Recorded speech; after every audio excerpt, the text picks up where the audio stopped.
Bismillahirrahmanirrahim. Assalamualaikum warahmatullahi wabarakatuh. Waalaikumsalam.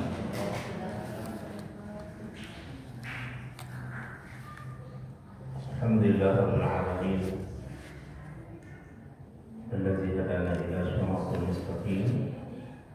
Wassalatu wassalamu ala asyrafil anbiya'i wal mursalin wa ala alihi wa sahbihi ajma'in.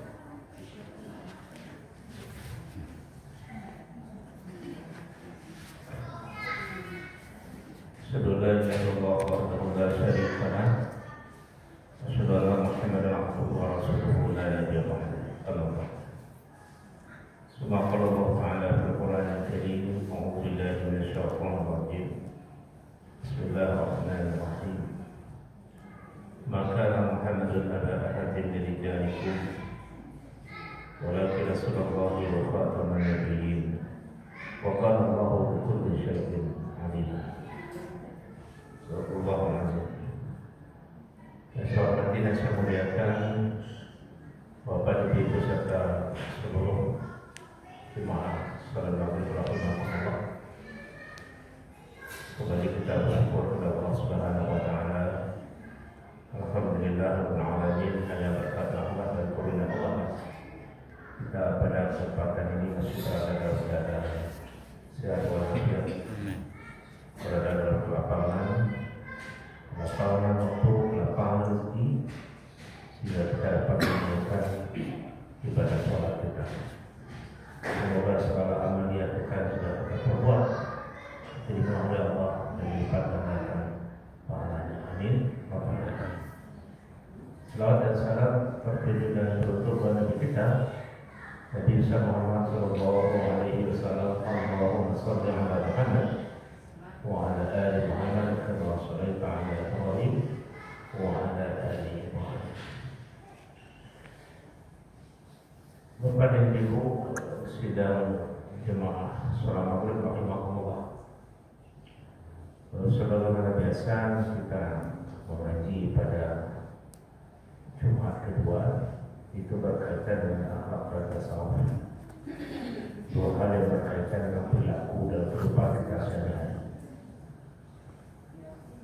Pada malam ini dalam rangka berkaitan dengan tema topik kita itu, kita coba menghubungkan kajian kita dengan kehidupan Rasulullah SAW.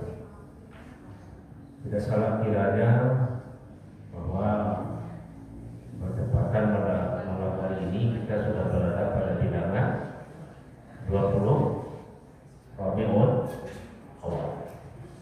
Artinya kalau kita mengikuti kalender yang ada, ya, tanggal 12 Rabiul Awal itu adalah hari kelahiran Nabi, dan artinya sudah lebih seminggu kalau kita lihat dari 12 Rabiul Awal. Malam ini kita Bapak Ibu ingin berdekat-dekat dengan pemberitaan Al-Quran tentang Nabi kita, Nabi Muhammad Sallallahu Alaihi Wasallam. Salah satu bukti kecintaan kita kepada Allah itu dikaitkan dengan kecintaan kita kepada Allah Rasulullah. Bahkan kepatuhan dan ketaatan kita kepada Allah juga dikaitkan dengan Rasulullah. Maka ayat berbunyi kuntum tuhibbunallah fattabi'u. Seandainya kalian itu hub itu mencintai Allah, maka fattabi'u itu artinya ikuti aku. Jadi jalan untuk bisa sampai kepada kedekatan dan kecintaan kepada Allah itu jalurnya adalah mengikuti Rasulullah. Fattabi'u, ikuti aku Rasulullah. Jadi kalau kita tidak mengikuti Rasulullah, maka kita tidak akan sampai kepada hakikat kecintaan kita kepada Allah.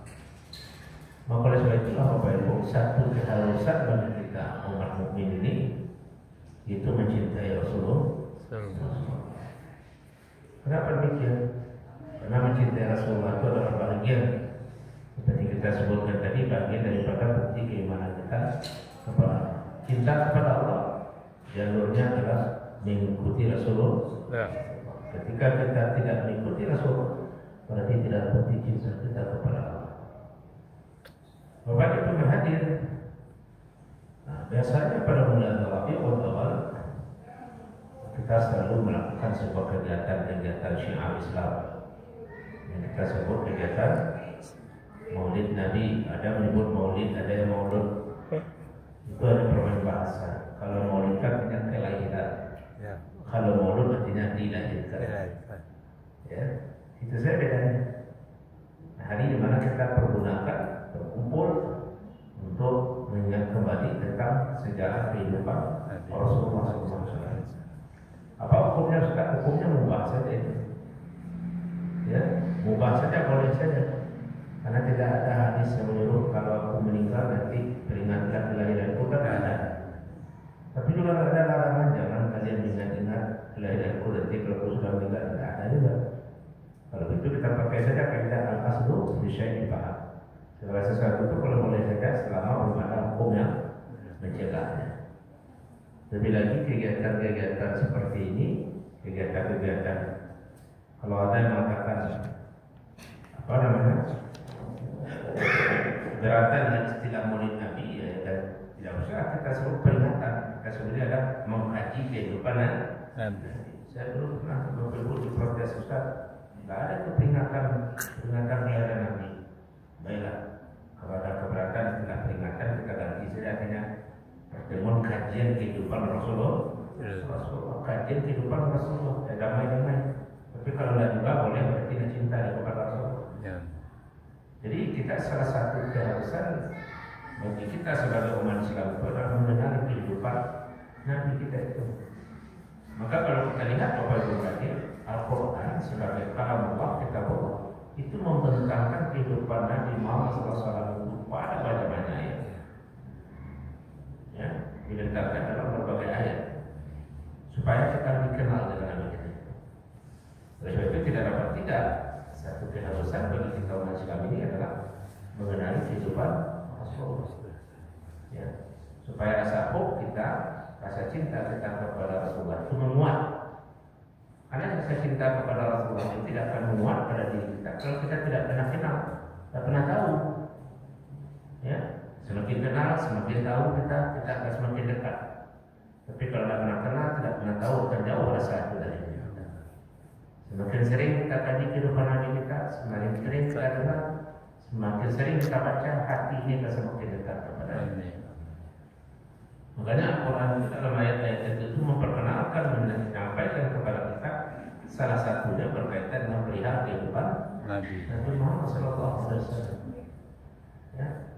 Kenapa demikian? Karena kehidupan Nabi itu dengan kehidupan kita itu berbeda, saking dekat. Kalau tidak ada Nabi itu sudah Allah tidak tahu mau seperti apa kehidupan kita ini. Kacau balau dan sedangkan sudah diputus oleh Allah para Nabi dan Rasul, banyak juga kita yang tersesat. Tersesat kenapa? Karena tidak mau mengikutinya. Nah, dalam rangka itulah mengisi waktu kita sejenak, kita mengenal kehidupan Nabi kita, tapi menggunakan perspektif ayat-ayat Al-Quran. Pertama yang kita harus ketahui dulu adalah penegasan ayat yang kita bacakan tadi dalam surah Al-Ahzab ayat 41 itu. Artinya kan, maka Muhammad adalah hati minjalikum, tidaklah Muhammad bapak salah seorang dari kata. Artinya jangan pemahamannya, jangan kita menganggap Nabi itu hanya sebagai seorang lelaki seperti kita biasa ini. Ya, tidaklah Muhammad itu salah seorang bapak dan cara kamu. Ya, jangan kita memandang Nabi itu Nabi Muhammad SAW itu hanya sebenarnya sama dengan kita kaum laki-laki biasa ini. Ya, tidaklah dia salah seorang bapak dan cara kamu, dan kamu samakan kedudukannya seperti kaum laki-laki yang lain, seperti kita ini. Tidak. Tapi dia itu walaki Rasulullah, tapi dia itu adalah Rasulullah. Ya, memang Nabi itu pada satu sisi sama dengan kita. Maka dalam ayat itu katakan karena basyarun yaslukum, aku adalah basyar, manusia secara basyariah sama dengan kalian. Mana basyar? Jadi Nabi itu dan kita sama dalam segi basyariahnya. Karena basyarun yaslukum, manusia kita ini sebut basyar. Basyar artinya ya makhluk hidup. makhluk hidup yang memiliki kebutuhan sama. Nabi butuh makan, Nabi butuh minum, butuh istirahat. Nabi itu mengalami letih, mengalami payah, Nabi itu mengalami sedih, masa senang sama dengan kita. Itu basyar namanya. Basyar. Oh jangan kira Nabi itu tidak lapar. Wah, tidak makan Nabi itu tidak. Nabi itu basyar. Sifat kebasyariannya sama dengan kita. Maka Nabi itu juga makan. Nabi itu juga lelah letih. Karena letih itu Nabi juga tidur. Ya. Nabi itu juga berkeluarga. Karena juga sama dengan kita memiliki keinginan berumah tangga, memiliki keturunan. Itu basyar namanya. Nabi itu juga merasa bahagia, senang. Ya, senang. Ya, salah satu kesenangan daripada Nabi itu bahagia Nabi adalah ketika ada di antara umatnya orang yang menyatakan keislamannya. Nabi itu juga pernah sedih, sama dengan kita. Ya. Makanya ada kesedihan ketika anak beliau Abdullah wafat, beliau itu sangat sedih. Bersamaan ketika itu terjadi gerhana. Terjadi gerhana. Maka ada mengatakan itu adalah anak Nabi wafat. Coba lihat kata. Nabi mengatakan tidak ada hubungan kematian anakku dengan yang dia. Maka di situlah Nabi mengatakan menetapkan ada namanya sholat sunat gerhana. Sebagai rasa syukur kita kepada Allah. Jadi tidak ada hubungan kematian anakku itu kata Rasulullah dengan apa yang terjadi di alam ini. Nabi sedih. Wafatnya Khadijah itu sedih Nabi luar biasa. Sampai-sampai tahun wafatnya Khadijah itu disebut tahun duka cita. Jadi secara basyariah Nabi itu sama dengan kita. Lelah, letih, Nabi mengantuk, Nabi juga tidur, Nabi juga makan, Nabi juga minum. Ya. Maka pada sisi basyariah itu ya sama. Sehingga ada tiga orang sahabat besar, 3 orang datang menemui sendiri Rasulullah. Bagaimana kehidupan Rasulullah? Enggak, Nabi itu beribadah begini. Oh, lalu mereka itu bernyanyi. Kalau begitu saya akan sholat malamnya terus, sudah tidur. Satu lagi bukan saya akan puasa aja terus, setiap hari puasa. Dan satu mengatakan saya tidak akan nikah beribadah itu. Sampai ketelinga lagi, Nabi katakan, aku tidur, ya, aku makan. Tidur, puasa, aku makan, aku tidur juga, aku berkeluarga juga. Siapa yang tidak ikut sunahku, maka tidak termasuklah umatku. Falaysa minni. Ya, jadi begitu itu basyariah. Tapi di samping basyariah itu, Nabi itu memang sasaran adalah al-Mustafa. Mustafa itu apa artinya? Manusia pilih. Ya, karena pilihan itu maka ada pada diri Nabi dan Rasul Nabi Muhammad SAW itu sesuatu yang tidak Allah berikan kepada kita. Ya. Maka Nabi dan Rasul itu dipilih oleh Allah, ditetapkan oleh Allah, ditentukan oleh Allah, dan diberikan oleh Allah kelebihan-kelebihan yang tidak diberikan kepada manusia seperti kita ini. Ya. Jadi jangan sama secara basyariah saja sama ya, tapi juga tidak. Nabi itu ditinggikan derajatnya, diberikan kekuatan. Apa itu? Pertama, Nabi itu dan Rasul itu diberi oleh Allah kekuatan kebersihan jiwa. Kebersihan jiwa yang luar biasa bersihnya. Karena kebersihan jiwa itulah makanya yang bersih jiwa yang sebersih-bersihnya itu Nabi itu bisa berkomunikasi secara langsung dengan Allah. Bisa berkomunikasi langsung dengan malaikat Jibril. Ya. Tentu saja wakala Allah Musa taklima, Allah itu berkalam langsung dengan Nabi Musa. Karena Nabi Allah itu adalah manusia yang suci jiwa. Ya. Bisa berkomunikasi langsung. Itu ya. Kalau tidak bersih jiwa Nabi itu, Nabi tidak akan bisa berkomunikasi langsung dengan malaikat Jibril. Ya. Yang kedua, para Nabi dan Rasul itu memiliki kekuatan jiwa. Tidak saja jiwanya bersih, jiwanya juga kuat, sangat kuat sekali. Saking kuatnya jiwa Nabi dan Rasul itu, maka jiwa Nabi dan Rasul itu mampu menampung wahyu, menerima wahyu. Kita tidak. Ya, kita tidak. Jiwa kita tidak diberi kemampuan untuk bisa menerima wahyu itu. Maka jangan kita punya pikiran berat, manusia biasa bisa menerima wahyu, nah, bohong. Dan para Nabi dan Rasul khusus Nabi Muhammad diberikan kekuatan jiwa sehingga bisa menerima wahyu itu, jiwa itu bisa menerima wahyu misalkan. Karena Al-Quran itu digambarkan wahyu itu kalau turun ke gunung seperti apa? Hancur. Kalau turun ke gunung hancur. Betapa besarnya gunung itu hancur. Menggambarkan simbol ternyata wahyu itu adalah sesuatu yang sangat berat, sesuatu yang sangat luar biasa. Tidak bisa masuk ke dalam jiwa manusia biasa. Kecuali yang bisa menerima wahyu dan kalam Allah itu adalah jiwa-jiwa yang sudah Allah kuatkan. Sehingga bisa. Contoh saja Bapak-Ibu. Nah, perbandingannya ya. Kalau kita ini umpama ya, ada kita voltasenya 220. Lalu kalau ada voltasenya berapa? Di atas 220 itu ada voltase yang tinggi berapa? 2000. Berapa? 2000. Ribuan ya? Ribuan. Nah, itu nggak bisa dikonekkan yang kepada 200 arusnya. Kalau dulu ada 110. Ya. Coba masukkan yang 220. Nggak ada. Langsung gini dia. Itulah perbandingan jiwa kita dengan jiwa Nabi dan para Rasul. Kalau jiwa Nabi dan Rasul itu Allah bukakan kekuatannya sehingga berapapun wahyu terima siang dan malam jiwanya bisa menerima. Kita nggak bisa. Jadi kalau ada orang mengatakan dia sudah dirinya sudah dimasuki Jibril, dia sudah menerima wahyu, itu bohong. Jangan percaya berapa. Tapi itu terjadi. Orang yang mengklaim-klaim seperti itu terjadi. Anda usah jauh-jauh. Kita pernah dengar di negeri kita sendiri ada yang mengaku dirinya dimasuki menerima dalam perspektif berusaha tidak ada. Ya, tidak ada. Begitu Nabi. Nabi itu suci jiwanya, kuat jiwanya. Ya, dipelihara betul Allah. Maka oleh sebab itu siang dan malam jiwa Nabi yang kuat yang suci itu bisa menerima wahyu. Jadi wahyu itu ada terima Nabi dan Rasul itu tidak dalam di siang hari, bahkan dalam keadaan tertidur. Nabi apa contohnya yang menerima wahyu dalam tidurnya? Nabi Ibrahim namanya. Nabi Ibrahim apa? Ini Allah firman ini. Sesungguhnya aku melihat dalam mimpi anak bahwa aku diperintah menyembelihmu. Itu wahyu itu diperintah sampaikan Allah kepada Nabi Ibrahim dalam keadaan tidur. Ya, jadi kekuatan jiwa Nabi itu dalam keadaan tidur pun bisa. Jadi itu Nabi dan Rasul. Jadi Nabi dan Rasul itu jangan kita samakan dengan makhluk biasa. Maka Muhammad itu adalah ahli dunia itu. Tidaklah Muhammad itu bapak saudara-saudara dan kakakmu. Yang kamu samakan dengan kalian.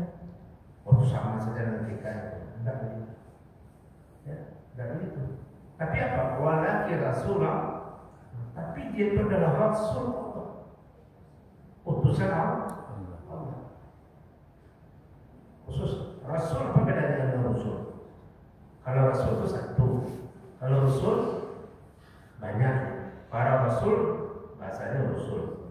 Tapi kalau satu Rasul. Walaki Rasulullah. Tapi dia itu yang satu itu siapa itu?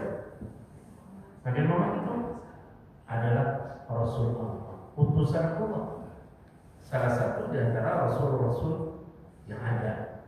Di antara yang 25 itu salah satunya adalah Rasul bernama Nabi Muhammad SAW.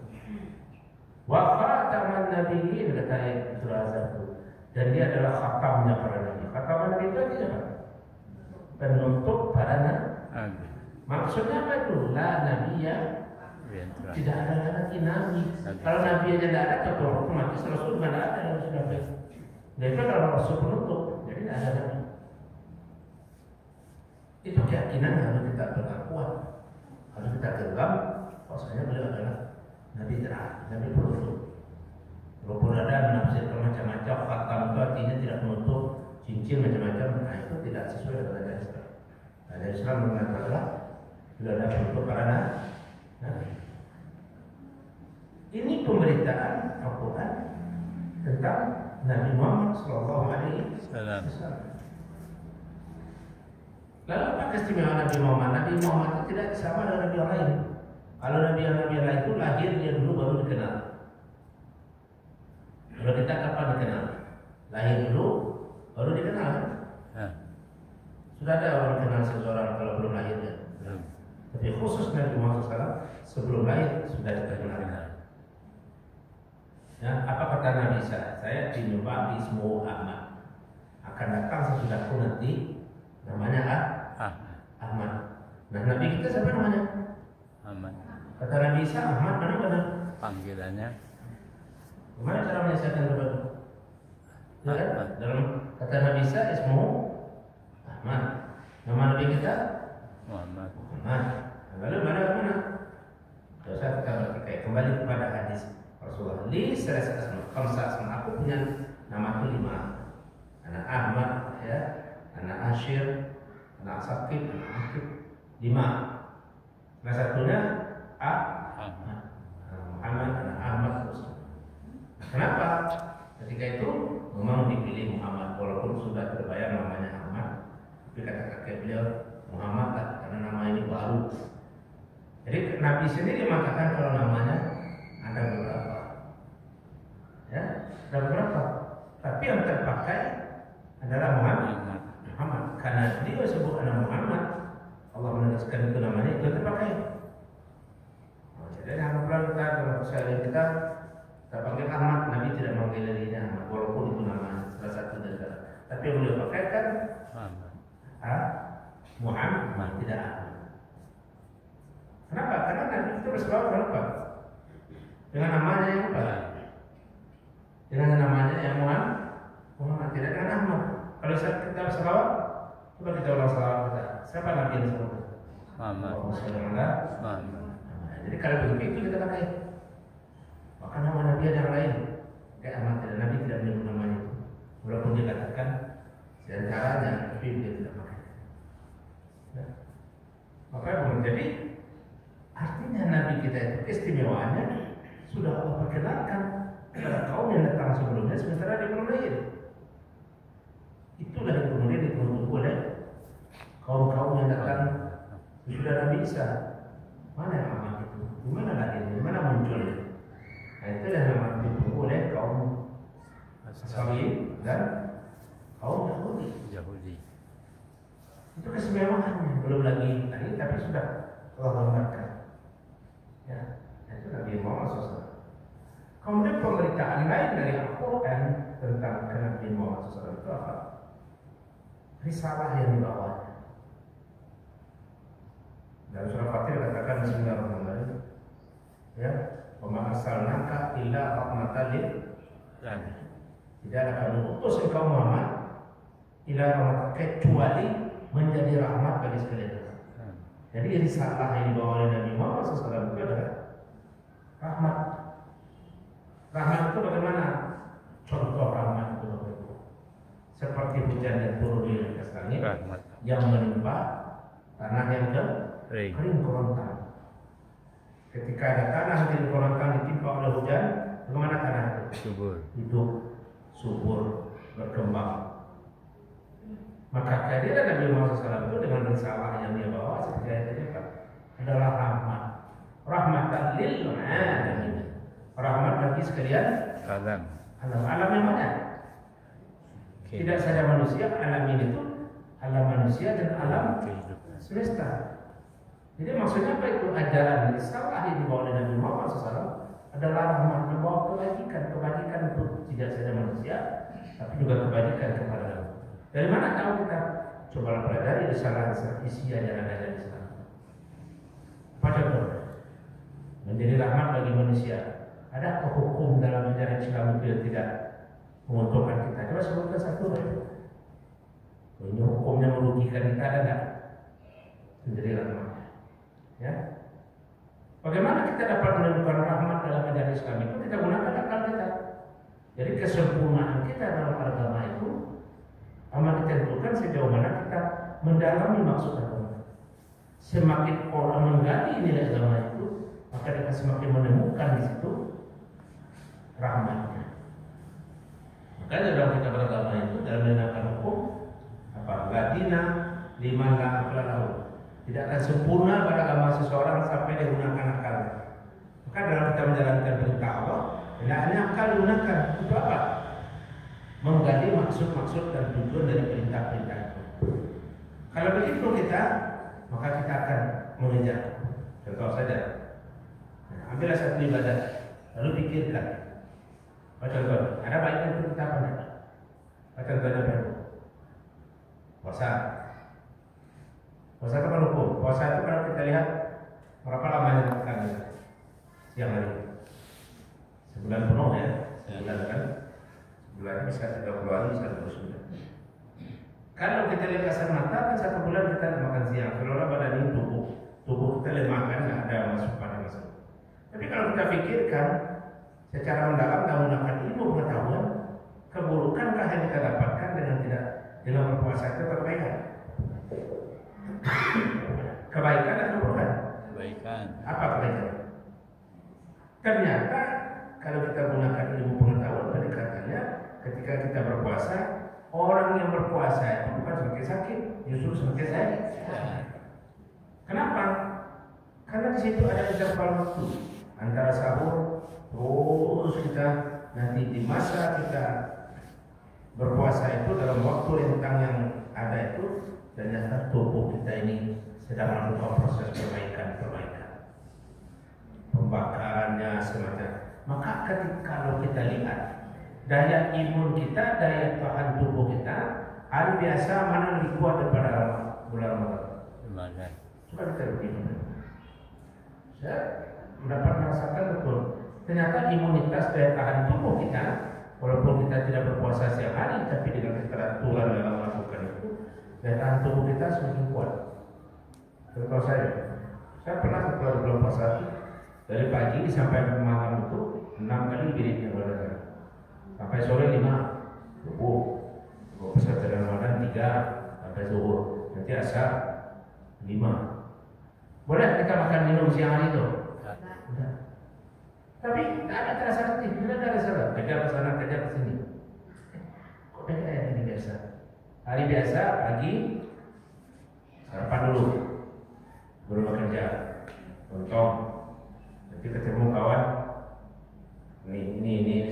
Ternyata badan ini tidak terasa muat, justru masa mana? Maka benar kata Nabi semua tasbihu berpuasa kalian itu akan mendapatkan nilai sehat.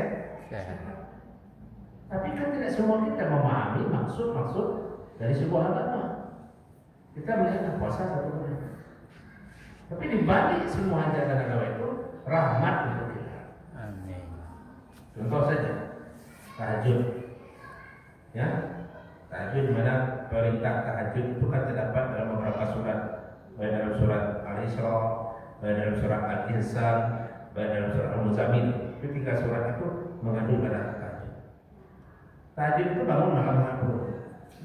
Ya kan, dalam surat Al-Muzammil itu separuhnya atau lebih kurangnya atau sepertiganya kita disuruh bangun itu. Ternyata kita tidur dulu kan, lalu kita bangun sepertiga akhir. Kalau kita kaji-kaji kan cepat kita bangun. Apakah itu akan mengurangi tenaga kita, melemahkan kita atau tidak? Ternyata tidak. Kenapa? Ada dalam berapa tahajud itu kita disuruh dulu hati tidur. Jam berapa tidurnya? Maka boleh wabinan lain separuh malam kita boleh tahajud. Ya, 3 akhirnya. Kalau dalam surah Al-Muzammil itu 3 waktunya. Setengah lebih kurang, setengah atau sepertiga akhir. Tapi kita tidur dulu. Ternyata kita tidur jam 10. Kalau kita tidur sampai jam 2, cukup lah itu. Kalau tidurnya betul-betul nyenyak. Kenapa? Itu jam tidur dulu. Ternyata dalam kesehatan, kenapa kita disuruh tidur dulu dan langsung beribadah dari setelah Isya kan? Setelah Isya kan sebenarnya suruh tidur dulu. Kenapa? Ternyata jam 10 sampai jam 9 itu tubuh ini sedang memperbaiki, merapikan lagi susunannya. Kita tidur tapi tubuh itu bekerja secara langsung otomatis merapikan lagi. Jadi kita kan ke tubuh kita ini Bapak Ibu kalau pagi berangkat itu seperti rapi betul. Tapi ketika sudah bekerja letih pada segala macam. Bagaimana merapikan lagi ini? Nah, tidur kita 3-4 jam setelah itu bangun. Itu sudah rapi lagi tubuh sehat. Jadi artinya apa? Ajaran agama tidak ada yang merugikan kita. Tidak ada yang merugikan kita. Ya. Memberikan seperti kata rahmatan lil alamin itu, rahmat itu tidak bahwa ajaran agama itu mendatangkan kebajikan kepada kita. Tidak ada merugikan kita. Tidak saja kita manusia, tapi lil alamin, rahmatan lil alamin itu masuk alam semesta. Ajaran Islam yang dibawa oleh Nabi Muhammad itu menjadi rahmat bagi alam. Contohnya saja apa? Nabi melarang kita merusak alam, disuruh kita menjaga kebersihan. Sampai-sampai Nabi itu bersabda, at-tahuru minal iman, bersih itu bagian dari iman. Maksudnya apa itu? Tanda kita orang beriman salah satunya menjaga kebersihan. Ya, kalau kita sudah bersih, yang mendapatkan keuntungan dari kebersihan itu siapa? Kita sendiri. Kalau lingkungan bersih, kalau kita amalkan ajaran Rasulullah, bahwasanya bersih itu bagian dari keimanan, artinya orang beriman itu tandanya nampak dari lingkungannya bersih. Siapa yang dirugikan? Tidak ada. Siapa yang diuntungkan? Kita. Kalau lingkungan bersih, apa dapat Bapak Ibu? Udara segar. Itu yang kita hirup. Tapi kalau udara kotor, itu yang kita hirup, maka akan menimbulkan penyakit. Nah, tapi kesadaran itu kan tidak banyak. Padahal saya mengatakan jaga kebersihan. Sampai-sampai hadis bersih itu bagian dari iman. Maka kita disuruh membaca doa satu doa apa? Supaya kita bersih. Dan Allah mengatakan Allah yuhibbul mutatahhirin. Allah mencintai orang yang bersih-bersih. Artinya di dalam Islam itu salah satunya bagi kehidupan kita menyuruh kita dalam lingkungan hidup senantiasa bersih. Dan ternyata orang yang bersih pandai menjaga kebersihan, hidupnya sehat dan menyenangkan. Jadi kalau lingkungan tidak memperhatikan kebersihan, pasti tidak mati dari iman. Tapi tidak semua kita yang mengamalkan itu. Ya. Di mana-mana kita lihat orang kalau sudah makan langsung olahraga. Minum langsung olahraga, melempar lembing langsung melempar apa? Bekas ini ya. Sudah minum ini kan? Itu banjir itu. Maka setiap banjir kadang-kadang nih jangan salahkan pemerintah. Kesadaran kita kurang. Pada lihat got-got itu apa isinya? Sampah. Hah? Sampah saja. Kenapa bisa begitu? Karena banyak olahraga lempar lembing. Yang dilempar itu kan lembingnya tapi sampah. Kalau olahraga lempar lembing bagus, sehat badan. Sudah dilakukan ini dilemparin, kan dia dilemparnya sama. Oh, kata ibu kok seorang saja mungkin. Kan itu sekarang, kenapa seorang saja? Tapi semua orang komplek itu mengatakan dirinya sudah menjadi berapa? Ada komplek di pinggir got jalan itu, di pinggir bandar itu ada 50 orang, lalu masing-masing punya pikiran, kenapa seorang saja banyak? Ada mirip yang satu dilemparnya, dia cuma pikiran dia yang melempar satu. Tentu 50 orang yang lain punya pikiran yang sama. Ada berapa di dalam? 50. Itu kalau pempas itu dilemparkan ke dalam mata, ini dapat 50 ya. Sama menjadi obesitas jadi menggadang. Nah itu yang masuk. Iya kan? Lalu kita nanti menyalahkan pemerintah. Kesadaran itu melebihi daripada itu. Kesadaran ini terus. Maka Islam juga gitu. Itu ajaran untuk menjaga kebersihan. Tidak itu saja. Disuruh kita menjaga lingkungan ini. Jangan ada yang merusak. Sampai-sampai mengatakan Nabi, ya, selama-lamanya itu ada matul azab. Salah satu membuang duri dari jalan saya itu sebuah sedekah. Tapi kami tidak ada kita membuang duri. Jangan buri, maksudnya begitu, tapi sesuatu yang merusak, yang menghalangi di lingkungan. Nah, disuruh kita merapikan, membersihkan. Jadi Islam itu sebagai agama rahmatan lil alamin mendatangkan kebaikan bagi alam semesta. Ya, maka banyak ayat-ayat mengatakan wala tusidu fil ardi, jangan kalian merusak di atas bumi. Kita dilarang merusak. Artinya ajaran Islam rahmatan lil alamin itu adalah ajaran yang mendatangkan kebajikan tidak saja untuk kita manusia, tapi juga untuk sekalian. Nah kita perlu harus melihat agama kita itu lebih luas. Ternyata ajaran Islam itu tidak hanya berkaitan sholat, puasa, haji, zakat, tidak itu saja ya, tapi berkaitan dengan kehidupan kita semua. Nah, itu rahmatan lil alamin itu. Jadi makna rahmat lil alamin itu antara Islam itu adalah ada kebajikan rahmat bagi kita semua. Contoh saja kita lihat dalam Al-Quran itu, sampai makan dan minum pun kita diatur. Ya, makanlah yang baik-baik, jangan berlebih-lebihan. Kulu washrabu wala, makanlah, minumlah, tapi jangan tusrif. Tusrif itu tidak apa? Berlebih-lebihan. Kalau makan berlebih-lebihan apa nak kita datang? Penyakit. Kenapa? Makanan berlebihan tidak berimbang berat tubuh dengan makanan itu, nanti itu menjadi penyakit. Rupanya aturan-aturan itu sudah ada dalam Al-Quran. Sebagai risalah yang dibawa oleh Nabi Muhammad SAW. Ya. Nah, itu contoh-contohnya. Jadi yang kedua itu. Yang ketiga yang terakhir, dalam Al-Quran itu diberitakan, dijelaskan bahwa Nabi Muhammad SAW itu adalah contoh terbaik bagi kita dalam kehidupan. Al-Quran al-Tufi Rasulullah uswatun hasanah. Sungguh adalah lakum untuk kalian semua, kebajikan untuk kalian semua. Apa itu? Pada diri Rasulullah itu ada contoh Rasul teladan. Ambil aja. Itu baik itu. Artinya apa itu? Hidup kita ini supaya selamat dunia akhirat, supaya baik, bertauladanlah kepada Rasulullah. Kalau betul umat Islam ini siapa idolanya?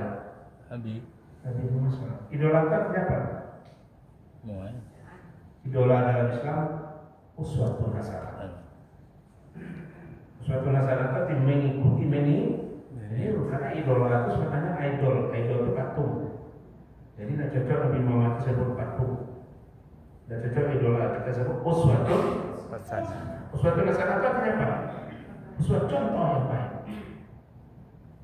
Dari kehidupan kita tidak dapat kita kalau orang merujuklah kepada pola kehidupan Rasulullah SAW. Dalam bidang apa saja, baik kehidupan pribadi, kehidupan masyarakat, rumah tangga, pokoknya semua. Selagi kita mau menuju ke sana, insya Allah kita baik-baik saja. Coba kehidupan kita hari ini, gimana saja? Apa yang kurang? Rezeki apa yang kurang di negeri ini? Semua kita cukup, ya dah. Air melimpah, pokoknya ditanam tumbuh, ubi saja dilemparkan, tumbuh. Tapi kenapa kita masih ini? Karena kita tidak mengikuti menjadi Rasulullah sebagai sesuatu. Betul saja apa? Nabi kita itu menghargai orang lain, kita banyak tidak menghargai saudara. Banyak kita bermusuh-musuhan. Karena Nabi menyuruh kita hidup berdampingan bersaudara. Nah, oleh sebab itulah Bapak Ibu, dalam rangka kita kembali memperkuat hati kita mencintai Rasulullah itu, hendaknya kita selalu ulang-ulang kehidupannya, membaca sejarahnya dan membaca ayat Al-Quran tentang kehidupannya. Semoga kehidupan kita ini selalu berada dalam garis sesuatu hasanah Rasulullah. Dalam hal ini kembali kita kepada sesuatu hasanah kepada kehidupan Rasulullah. Kita begitu takut sekali kita ini. Begitu jauh dari kehidupan. Demikianlah Bapak Ibu, sekedar edisi khusus kita. Jadi bahwasanya kehidupan Rasulullah itu adalah kehidupan yang lebih baik. Kita jadikan contoh Rasulullah.